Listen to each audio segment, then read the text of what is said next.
નમસ્કાર મિત્રો, મને ખબર નહોતી કે મારી વાત અને મારા બોલ આટલા જલ્દી સાચા પડશે. હજી હમણાં જ 2 કલાક પહેલા, લગભગ કદાચ 2 કલાક પણ નહીં થયા હોય, મેં માતૃભાષા દિવસ પર એક વિડીયો બનાવ્યો અને એ વિડીયોમાં મેં એક જ વાત કરી કે જ્યારે વિપક્ષ નબળો હોય ને ત્યારે પત્રકારો કરતા પ્રજાએ વધુ સહન કરવું પડે છે. મને ત્યારે ખ્યાલ નહોતો, કદાચ ખબર નહોતી કે મારી વાત આટલી જલ્દી સાચી પડી જશે. કારણ કે ભૂપેન્દ્રભાઈ પટેલની સરકારે હજી હમણાં જ અડધી કલાક કે કલાક પહેલા એક તગલગી નિર્ણય લીધો છે. જી હા, તગલગી નિર્ણય લીધો છે.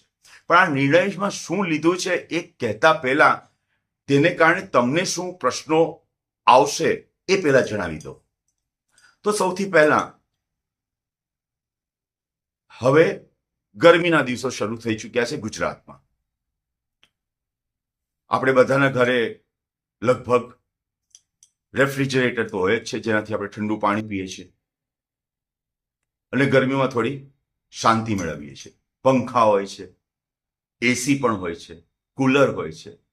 તો મિત્રો, હવે આ ઉનાળામાં ફરી એકવાર માટલાના ગોળા, એટલે કે માટીના માટલા, જેને કાઠિયાવાડમાં ગોળા કહેવામાં આવે છે. આજે માતૃભાષા દિવસ છે એટલે થોડા થોડા આવા શબ્દો આપને કહેતો રહીશ. તો માટીનું માટલું, એના ઉપર ભીનું કપડું લગાડી ને પાણીને ઠંડુ કરજો. કારણ કે ભૂપેન્દ્રભાઈ પટેલની ભાજપ સરકારે એક તગલગી નિર્ણય લીધો છે, જેમાં સ્માર્ટ મીટર દરેકના ઘરે ફરજિયાત બેસાડવામાં આવશે.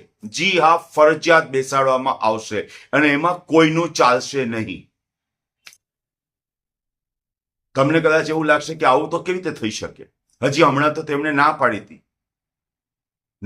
હતી, પણ હવે આજે નિર્ણય લેવાઈ ચૂક્યો છે અને વહેલી તકે જાહેરનામું પણ બહાર પડી જશે. અને આપના ઘરે જીબીમાંથી, અડાણીમાંથી, ટોરેન્ટ પાવરમાંથી, જેને જે પાવર મળતો હશે ત્યાંથી લોકો આવશે અને આપના ઘરે સ્માર્ટ મીટર લગાડી જશે. જે સ્માર્ટ મીટરમાં સ્માર્ટનેસ કેટલી હશે કોઈને ખબર નથી.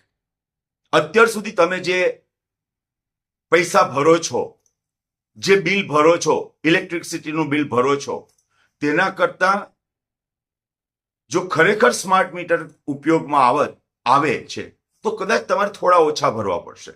પરંતુ તેના ચાર્જીસ આ છે, તે છે, અને આપણી સરકાર તો નાના મોટા ટેક્સ નાખવા માટે બહુ જાણીતી છે. અને જ્યારે A1, A2, T1 ને મધ્ય ગુજરાત વીજ કંપનીને ફાયદો કરાવવાની વાત હોય ત્યારે ભાજપ સરકાર પાછી પડે તેમાં બેમત નથી. યાદ રાખજો મારા શબ્દો મિત્રો, આ વખતે ઉનાળો બહુ આકરો જશે. ઉનાળો સખત આકરો જવાનો છે. એના માટેના ઉપાયો પહેલેથી કરી લેશો અને બને તો ફરી એકવાર ઝીરોના બલ્બમાં પ્રેક્ટિસ ચાલુ કરી દેજો બેસવાની. કારણ કે ઇલેક્ટ્રિસિટી મોંઘી થઈ રહી છે. આ વખતે આ નિર્ણય પાછો લેવાશે એવી કોઈ શક્યતા દેખાતી નથી, સિવાય કે રાખ રૈયત એટલે કે આપણે સહુ ગુજરાતીઓ આ બાબતે વિરોધ નોંધાવીએ. બાકી કોઈ શક્યતા દેખાતી નથી. કારણ કે આપણા ધારાસભ્યો આંખ બંધ કરીને હાજી કરવામાં વ્યસ્ત છે. ઇલેક્શન્સ પતી ગયા છે, કોર્પોરેશનનું ઇલેક્શન આવવાનું છે, પણ ભાજપ પાસે જે શક્તિ છે ને, તમામ પ્રકાર, એની સામે કોઈની શક્તિ નથી, કોઈની તાકાત નથી કે તેની સામે લડી શકે. અને બાકી તો વોટ વધે છે, ઘટે છે, ઈવીએમ પર શંકાઓ કુશંકાઓ થાય છે, આવું બધું તો ચાલ્યા જ કરશે. મિત્રો, એટલું જ કહેવાનું કે મધ્ય ગુજરાત હોય કે ઉત્તર ગુજરાત હોય કે સમગ્ર ગુજરાત હોય, હવે તમારા ઘરે સ્માર્ટ મીટર ફરજિયાત લાગવાના છે. અને આ ફરજિયાત સ્માર્ટ મીટર લાગશે, એની સાથે બિલની ભરમાર થઈ જાય તેવી પૂરી શક્યતાઓ છે. કારણ કે સ્માર્ટ મીટર હજી ટેકનોલોજીકલી એટલા એપ્રુવ નથી થયા. ઘણી બધી ત્રુટીઓ છે અને આવી ત્રુટીઓ ભૂતકાળમાં સરકારે સ્વીકારી છે ને એટલે જ પોતાનો નિર્ણય તેઓએ પાછો ખેંચ્યો હતો. પણ આ વખતે ભૂપેન્દ્રભાઈ પટેલની સરકાર એટલે કે ભાજપ સરકારે શ્રી નરેન્દ્રભાઈ પટેલ, માફ કરશો, શ્રી નરેન્દ્રભાઈ મોદીના નેતૃત્વમાં, શ્રી અમિત શાહજી સાહેબના નેતૃત્વમાં ચાલતી ડબલ એન્જિનની ભૂપેન્દ્રભાઈ પટેલની સરકાર હવે ગુજરાતીઓને પરસેવે રેપ જેપ કરવા તૈયાર છે. તો ઘરેનું બજેટ ગૃહિણીઓ તમે સંભાળો છો, એ પ્રમાણે પ્રયત્ન અને એ થોડા ફેરફાર જરૂરથી કરી લેશો. કારણ કે હવે ગરમી ભયંકર પડશે અને ઇલેક્ટ્રિસિટીના બિલની ગરમી એના કરતા પણ વધારે હશે. હું આશા રાખું કે મારી આ વાત ખોટી પડે. હું 100% આશા રાખું છું કે મારી આ વાત ખોટી પડે.